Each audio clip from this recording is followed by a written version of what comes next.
Hello everyone, so today we are going to make a vitiligo patch on this particular place. It's not a full treatment now, we are going to do the patch test. Once this patch test has been done, we are planned to proceed with the remaining places of the body. As you can see, we started doing it. We are matching the exact skin tone of her tone. It's coming up so smooth and good. There's no much of a bleeding, much of a swelling.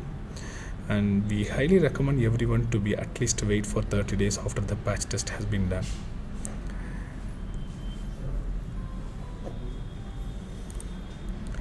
Because if you did not give the at least 30 days for that to heal, then it will not going to give you the proper output. So we recommend you to be wait at least for 30 days.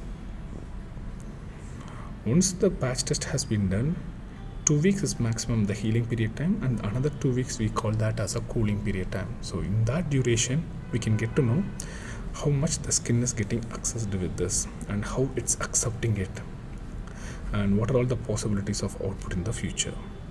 So in that way we can get to know very clearly how this is going to be turns and how it's going to come, and we can strongly go ahead and proceed with the remaining places of the body. There are small reddishness and small bleeding will be there. That's completely normal. That's because of the treatment and it is fresh. In a matter of 2 to 3 hours it will all become completely normal. So you don't need to worry about it. If you guys have any more doubts, please do contact us. We have attached our contact number in the description as well as in the title.